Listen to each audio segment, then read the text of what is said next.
Thanks, Alex. Love the energy of TechTO. Let's see if we can keep it going. How's everyone doing out there? All right, awesome.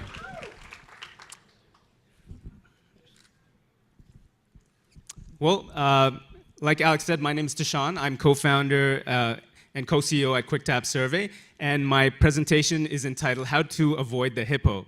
So the other presenters talked about, what makes a successful startup. Some mentioned culture, others mentioned timing, and so I have a third idea to share with you guys. But before I get into that, why don't I tell you a little bit about QuickTapSurvey? So we launched, my co-founder and I, we launched QuickTapSurvey in 2012. Since then, we've had over 11,000 business customers in over 100 countries. And we have done that as a bootstrap company. So we didn't raise a dollar from any investor, and we've grown to a team of 35 based just down the street at King & Young. So, yeah, thank you. QuickTapSurvey is a product that helps businesses capture data in person. So, and do that on mobile devices like phones and tablets. And so it's different from online surveys in that sense. And so how do people use it? They use it for things like lead capture at events. They use it to do customer satisfaction surveys at retail locations. They use it to do research, audits, and inspections in the field. And so really, over the years, we have built this product, and it's become an incredibly complex product. It has over 5,000 feature points, everything from not only building surveys, but also notifications, integrations, and a whole host of other things. And so, over the years, we have often asked ourselves, how are we making the right product decisions, right? And really, this comes back to, actually, I was watching another TechTO video from July. Another presenter said, one of the primary reasons why startups fail is because of poor judgment and bad decision making. And so for me, in my role, I work very closely with our product team, and so I really couldn't agree more. And so really what I wanted to share with you is in that, around that topic. So actually I wanted to ask, does anyone know what HiPPO stands for? Yes. Exactly. The highest paid person's opinion. So for us, this is really one example of how you get into a situation where you're making decisions in the wrong way, right? You're in a room with your colleagues, and you have differing opinions. You're trying to figure out what to do, and in the end, maybe the most senior person, who usually happens to be the most highest paid person, is the one who says, "I'm making an executive decision." So what I wanted to share with you was really 3 magical pieces of advice that are going to make all your product development dreams come true. So the first is be data-driven. So for us, this is meant really, constantly using data to drive product decisions. And there's really so many examples that I can give around this. And it's really something that has become embedded in our culture to help make us successful. And just if I think back on one recent example, we redesigned our whole survey creation interface.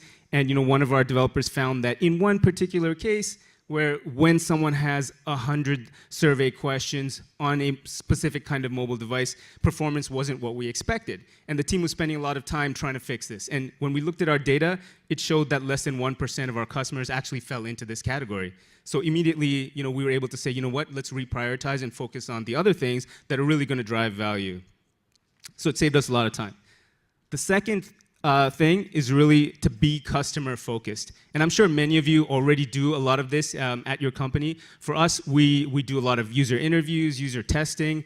We work very closely with our customer success team to make sure that, as a product team, we're capturing and addressing customers' pain points, their frictions that they're seeing. But one thing we've done recently, which I thought was really interesting and I thought would be worth sharing with you guys, we built a feature called Make-A-Wish. Now, you may have seen this type of thing at, in other products, but one of the things we've done, actually, we put it front and center, and it has led to thousands of pieces of feedback coming to us that has allowed us to really build a better product. And finally, the last thing is, always be experimenting. So, if you guys have read books like The Lean Startup, a lot of this methodology is what we do, build, measure, learn, building that feedback loop. Doing a lot of A/B testing. One example of a kind of experiment we did was recently, we were trying to prioritize integrations that we wanted to do. So we actually slapped a bunch of tiles there for the things that we hadn't yet implemented, and we allowed our customers to tell us, hey, these are the things that we want. So they would click on those, and then we would say, hey, can we let you know when that's ready? And so it was really an amazing thing for us to be able to let customers drive some of these decisions. So in summary, good decision making is a key success factor for any startup. And so you need to make sure that your decisions are data driven, that they're customer focused and based on experimentation. That's it. We are hiring, and come check us out at the table back there. We have some free swag that you guys can grab. Thank you.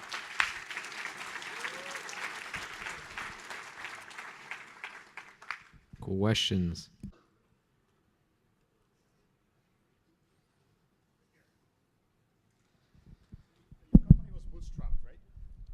Just quick question, just to confirm. Your company was bootstrapped, right? Correct. Why didn't you take the money? Sorry, why didn't you raise money?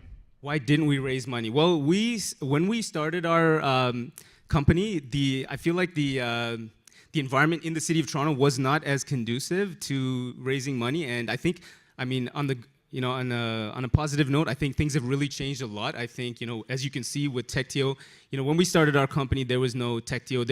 There were a lot of, things in the startup ecosystem that simply didn't exist, and even the appetite for investment in startups was simply not there. We pitched, we did a bunch of things, but at the end of the day, my co-founder and I, we were both, we're both Waterloo grads from, we had a computer science background. We were able to, build the thing that we needed to build and get that traction ourselves. And to be honest, on the flip side, we have complete control of the company. We, plan our own targets and goals, and, we're not, forced to make decisions based on, the timing of a particular fund or whatever VC, happens to sit on our board, right? So there's some definite benefits for us that way.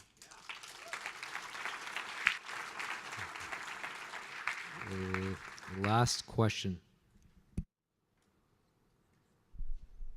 What is your over here? So what is your biggest mistake that you've made, and what would you have done differently, knowing what you know now?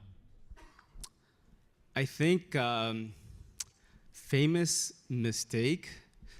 Well, I think looking back for myself, I think for me, if I could have done some things differently, I think it would have been easier for me if I had started the company earlier on in life. And also, I think having a better sense of planning. When we started the company, we were pretty naive in terms of how long it would take to really get some traction. And I think that's something, a piece of advice that's probably useful for anyone in the startup space, that you really need to make sure that you're giving yourself the right amount of runway to make your business successful. And I think a lot of people are very focused on the short term, but it takes time. It takes years in many cases, and I think that's okay. If you're building something amazing, it does take that time. So.